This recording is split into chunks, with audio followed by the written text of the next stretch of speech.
The Workday Replay from Money FM 89.3.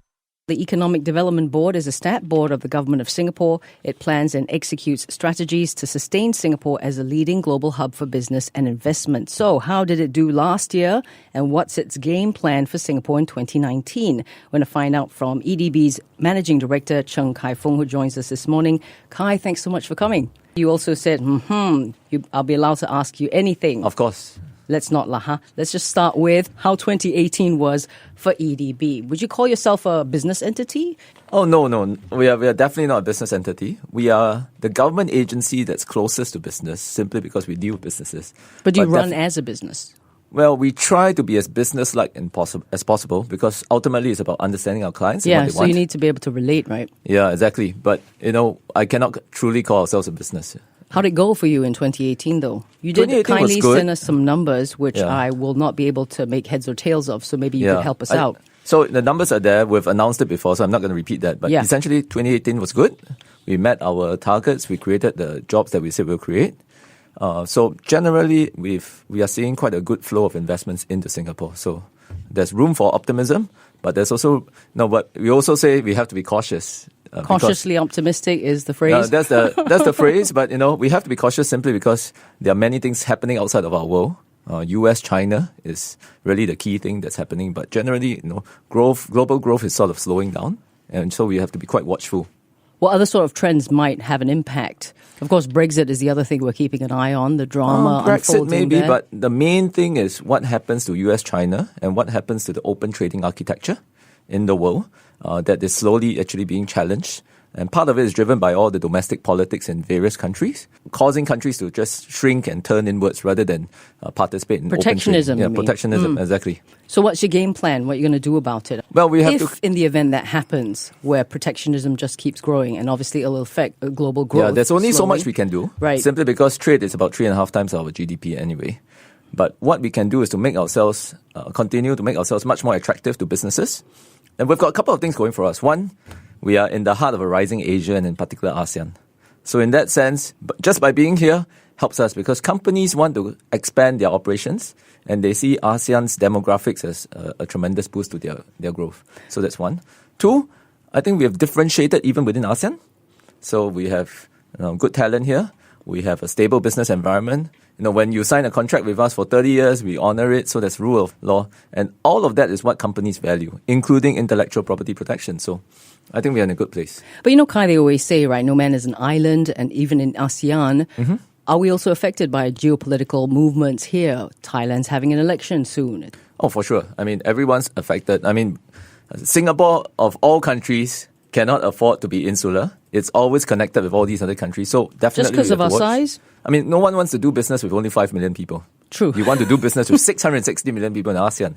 Let's talk about ASEAN then. What is Singapore's value proposition, you reckon? It's only 5 million, you say. How can companies and Singaporeans participate in this growth? We're definitely not a market, but we can provide many services. Whether Springboard, maybe? Well, Springboard, maybe, but I don't like the word Springboard because it doesn't quite accurately describe what we do. So I think we are good in terms of IP protection. We are good in terms of data science, in terms of technical talent. We are great in terms of treasury, financing services, professional services. We've got a whole bunch of, and then we have a whole bunch of what you call international HQs of MNCs around. So everyone can sort of do business with everyone in Singapore in such a small place.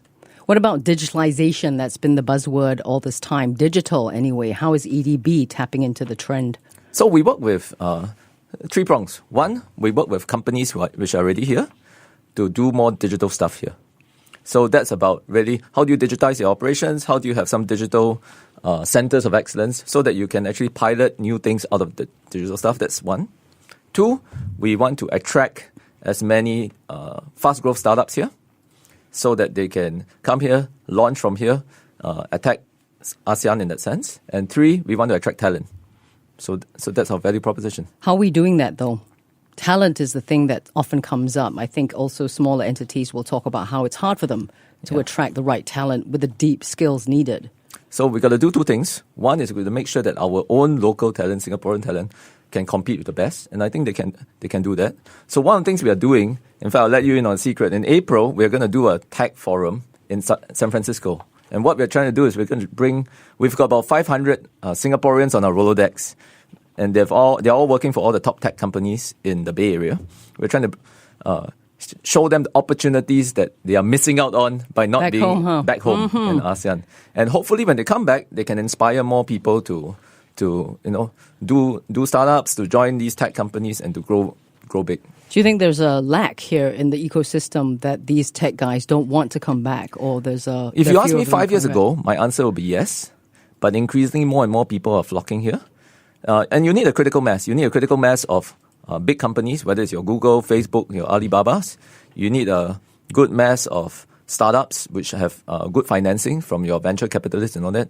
And ultimately, you need a good talent pool. And I think we are starting to have all three. And you cannot just have one, but not all three. And part of that is also driven by Smart Nation, the fact that government is also doing interesting and exciting things. So if you have that, then people will say, oh, I'll come to Singapore. And let's say I'm not interested in this job. I can jump around. I can move around and grow. And I think that's the kind of ecosystem we want. Chng Fong is Managing Director at the Economic Development Board. Hi, let's talk about innovation. That's been a key feature in many of the recent business activities here in Singapore. What is innovation per se? Yeah, it's just a good idea? Well, sort of, but it's about putting ideas into action and creating new products, new services for people in this world, for businesses. And it's often used as a buzzword, but essentially our take is we need innovation. We need to be an innovation-led economy. Because, our economy has reached quite a developed stage. We are no longer cheap in that sense. We are not and can't low keep cost. Depending on manufacturing. So you have to create stuff and own the IP. You have to create stuff, and then that's where you can accrue the most value. So that's what we want to do here. Sometimes it feels like, though, with the hustle and bustle of everyday life, innovating or coming up with a good idea is a hard thing to do. Even say for smaller entities, which are also encouraged to innovate and come up with new practices in the way they run their businesses. And then the business owner will tell you, I am very busy, I can't be thinking about strategic things. Kai, what do you reckon? Well, my answer is that if you don't do that, sooner or later, other people will out-innovate you. Okay. Don't forget, borders are becoming a lot more porous. So every business model is actually becoming disrupted. And I think it's better to be, when you are here, you are much more exposed, you know what's happening on the ground. You actually have an advantage, a first mover advantage. I meet a lot of startups now who are entering Indonesia, Singaporean startups who are entering Indonesia. And I think it's great that they go on the ground, they understand what the pains of the consumers are and are trying to innovate there. Because you can't be sitting in the ivory tower and trying to innovate. It's impossible. You've got to be relatable. Yeah, You've got to figure out what the you got to regular hustle. Joe wants. Yeah. You got to knock on doors. You got to figure out why are people using your app in a particular way. What are some of the pain points they're facing in service. And that's how you innovate. But that sounds like data gathering could help in some degree too. Oh, for sure. I mean, so one of the things that I feel that the internet revolution or digital revolution has enabled is that you've democratized a lot of these data gathering tools, and it's available to anyone. So, for example, today, with all the AI modules on Google's TensorFlow, let's say, you can actually create an app that actually can use some of the machine learning algorithms, for your app. So I think the opportunities are tremendous. You just need to get out there, iterate, hustle, understand your consumer. Because there's also no point just to gather data. It's got to be the right kind of data. You've also got to analyze it. Yeah, for sure. Make sure it's used in the right way. For sure. Also, I think disruptions helped in some way in terms of how what used to be unviable as a potential growth area has become viable. Yeah. Let's talk about mobility. Maybe before that, I mean, it sounds very trite, right? Unviable becomes unviable, actually. Yeah. But it's one of the dangers in being, I would say we have achieved a fair degree of success over time in the last 50 years. But one of the dangers in that is we start believing in our own rhetoric. We start to believe that we have arrived, right? Your own advertising. Yeah. Oh, dear. So we in EDB have to be very cautious of that. The good thing is because we are in the selling business, right? We have to sell Singapore to investors and all that. Sometimes investors tell us to our face that you are too expensive, I'm moving out. So it builds character, but it also helps us to get a keener sense of what really matters. And so one of our issues is sometimes we want to chase an industry, but the answer we get is often, we've done this before, looked at this, doesn't quite work, let's forget about it, right? But if you keep doing that, sooner or later you're going to run out of options. And what has happened over the last few years is especially with digital, the revolution of digital, you find that distribution has become zero marginal cost. Different industries are actually being reconfigured. Take, for example, mobility. You just asked me about mobility, right? We gave up car manufacturing, I would say, in the 70s or 80s. I think the last car we used to be the assembly, there's a Ford factory here. We used to be the assembly plant here. But that didn't make sense because it required too much land. It wasn't very high value add for our workers. So it made more sense to do it elsewhere in ASEAN. But now, if you think about it, electric vehicles are different. We already have a burgeoning and a blossoming semiconductor industry here. We have several autonomous vehicle software providers here. We have Dyson, for example, that makes motors here. So actually, if you look at the entire value chain of electric cars, and now you have just-in-time manufacturing, whether it's 3D printing, so the economics of the entire value chain is changing. Also a cross-pollination almost. Yeah, exactly. So same thing with agriculture. Agriculture didn't used to make sense, I would say, 10 years ago. In land-scarce Singapore. In land-scarce Singapore, right? But now what you have vertical farming, and you can increase yield substantially using AI. And, part of it is driven out by semiconductors, LED lighting. I take, for example, some of the factories. Some of the factories are testing out their LED lights for agriculture. And I think, so we always have to constantly re-examine our previous assumptions and say, hey, what's changed?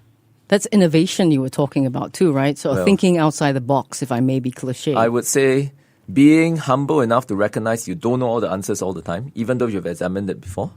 So, we always talk about the 4 dangers, the 3 or 4 dangers that we are in. So one of them is we forget that we can learn from others. I'll give you an example, right? We tend to think that we can only learn from the best, whether it's your Silicon Valley or the Scandinavian countries, but actually a lot of things can be learned from developing countries, from surrounding countries. Take, for example, in Indonesia. I tell you go there, our startups are learning every day on what it means to be one of the 70% of Indonesians that are unbanked. Right? They're learning what's their daily pains in their life, what they need to do to get, consumer finance to buy, let's say, an equipment to till the farms and whatsoever. And I think there's so much innovation there simply because resources are constrained that if Singapore only learns from the developed countries, I think we will be worse off for it. So that's one. I think in some degree it's like we don't have those problems, so perhaps we don't think about it to some degree. So when you head to these kinds of places where they are struggling every day with something that we take for granted, you then have to get into that mode of how do I help them? Exactly. So we assume that it's so easy to open a bank account. You can just walk into a bank branch and all that. But there it's not so easy. It's not even easy to pay your utility bills. Right. Personally, why is this important to you? Well, what keeps you going every day, Kai? Because this is all about creating the new opportunities and new jobs for my children, for my children's children. And I really believe strongly in this. For Singapore to stay ahead, the economy has to go strong. Because without a strong economy, you can't have defense. No one's really. Why do people talk to us? People talk to us because they find us relevant. They have something they want from us. The day we become a basket case is the day where everyone's gonna ignore us. Already, we feel it day to day in our own jobs and EDB, right? When we talk to different companies, some companies it just doesn't make sense to Singapore. It's really, really difficult to get a word in because they have a preconceived notion of what Singapore stands for. Now we have to fight to try to get them to realize, hey, Singapore's not like that anymore. It's changing. Come here, you'll find that you have good workers. But it takes time. But the most important thing is if we are not successful, we'll be in trouble. Find out the good work they're doing at the Economic Development Board at edb.gov.sg. Managing Director there is Chng Kai Fong. Kai, thank you so much. Thank you.